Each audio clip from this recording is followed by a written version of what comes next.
Okay, so steel. From skyscrapers to railways to machinery and cars, everything needs it.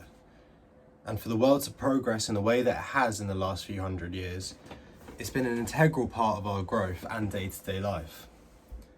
Today, we're going to go over how the industry was revolutionised and how it affected our country, from workers' rights and the communities that built our nation, to what the industry looks like today and its future. Welcome to a brief history of British steel. So, I'm shaking a bit there. Alright. The steel industry before 1850 was a localised affair. Tradesmen crafting specialist tools, swords, cutlery, utensils. There was no real aspect of big business or hectic factory floors. It was much more of a sole artist or blacksmith. So steel products were considered a luxury and very expensive to craft. However, acclaimed inventor Henry Bessemer sought to revolutionise this industry for good. Born in Charlton, North London, Henry was the son of already acclaimed inventor Anthony Bessemer. He dabbled in the metal world as well, making steel dies to gold chains, but Henry followed in his footsteps, however with a more industrial approach. He found ways to increase productivity in the curation of bronze powder, but really struck gold when he turned his attention to steel. Having already made his wealth earlier in life, he was able to focus on an exciting new opportunity provided by Britain's fast-growing economy and industrial needs. All these railways and buildings, they all desperately needed steel. However, it was insanely laborious and expensive to mass produce. So Henry Bessemer created what's now known as the Bessemer's converter, or the Bessemer's process. Now, I'm no scientist, but the general idea was that this large pear-shaped furnace holding molten iron could have air blown through it, burning off impurities such as silicon or carbon, creating this strong, controllable, and most importantly, mass-producible material. An excited Henry took his invention to the British Association in Cheltenham. Having his findings posted in the Times, it wasn't long before the steel industry was changed forever. This was truly a turning point in British life and industry, and indirectly the world. With infrastructure in such high demand and a little thing called World War I, the steel industry became an essential part of British life.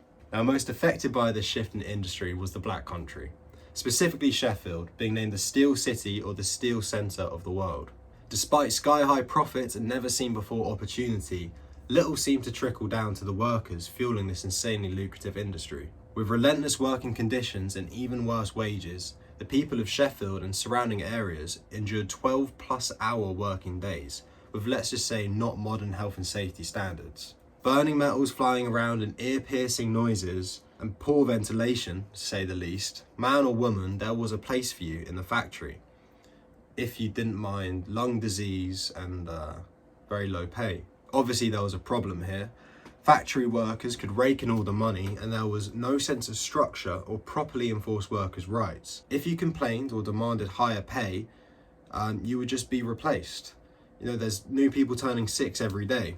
Organising the workforce became an obvious necessity. With first-hand seeing what happens when you leave power unchecked, whispers of unionisation started to fill the factories. So the Trade Union Act of 1871 and eventually the post-war consensus brought massive change for the average steel worker. For the first time, there was job security and a bargaining force on behalf of the working man or woman. This brought along safer environments and eventually a short chapter of nationalisation in 1949. However, this was quickly reversed by Churchill's Conservative government in 1953, only to be renationalised once again by Harold Wilson's Labour Party in 1967. Political ping-pong aside, nationalisation seemed to be a great thing for the workers in the Black Country. There was a stark improvement in job security compared to Churchill's period of privatisation, and a real pride surrounding the industry that shaped the communities. There seemed to be a sense of validation and a sense of their importance and integral role in our economy.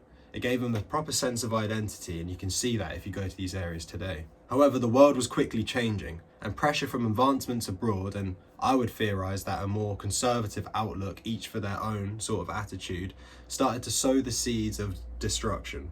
The government started to become wary in regards to investment, leading competitors across the world, advancing whilst we stayed the same. I guess the ethical question is, what's more important, global capital or community? However, ethics don't affect the bottom line. The public look towards more drastic measures. Enter, ironically, the Iron Lady. So Britain was in turmoil, with many people and industries feeling like the country was fading out of relevance. The economy wasn't doing the best, and our friends across the pond only seemed to be jumping from strength to strength. America's ideology of free market and unbridled capitalism seemed to be working for them, and there was an obvious steady change in the ideology with the average British citizen. And after the winter of discontent in 1978, with a cascade of strikes against Labour's anti-inflation measures, the public were ready for a radical new direction. Margret Thatcher embodied this new attitude, boasting the opportunities that large-scale free market capitalism with rampant privatisation and austerity would provide. Trickle-down economics was the new buzzword, promising upward social mobility through catering to the rich and wealthy under the impression that this wealth would find its way down to every working man and woman. Cut the taxes for the rich, deregulation and stripping of public services quickly followed. And with a whole new ethos of efficiency over everything, it didn't take long for the sector to shapeshift from a community-driven trade, offering opportunity and heritage, to a bloodbath of corporate interest. Even though the shareholders started seeing profits like never before, almost half of the workers lost their jobs between 1979 and 81. A ruthless attitude to the very people that built the Britain that we know today. The effect of this wouldn't go unnoticed. Industrial areas in the UK were hit extremely hard. Unemployment and lack of opportunity, a slow change from being a country that made things to being a predominantly service economy, was a tough pill to swallow. Let alone the fact the local economy amongst working people became worse with every plant closure and layoff. Less money circulating in these communities led to more reliance on public services, which funny enough had also been cut. It was a lose-lose situation, Schitt's Creek without a paddle. The bleak reality of free market capitalism had certainly been realised by this point, but it was arguably too late. The financial districts relished in the lightly regulated funfair they'd found themselves in.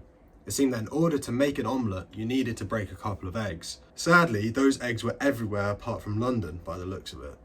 The industry continued to decline post-Thatcher and suffered more plant closures in the 1990s. Global competition, especially in Asia, continued to grow. The painful transition of privatisation and recession in England led to the company British Steel plc, combined with the third largest steel producer at the time, a Dutch company called...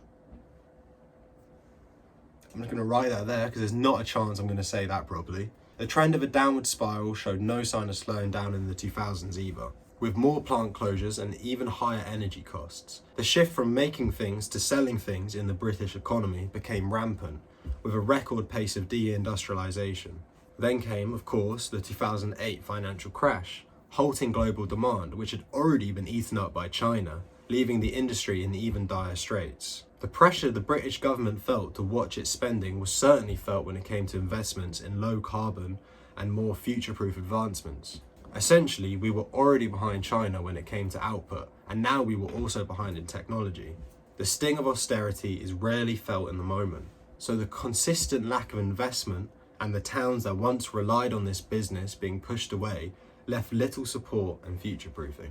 We now find ourselves today with only 6 major operating sites compared to 21 sites in 1967. I'm not necessarily saying we'd be better off if we were a major steel supplier, but it does raise an interesting question. Is it sustainable to push industrial sources we rely on to other countries? Let alone the environmental effect that all the global shipping ensues and the natural lack of control we have over supply or opportunity and the employment it provides. But either way you slice it, we used to be a country that made things, and the same can't be said today.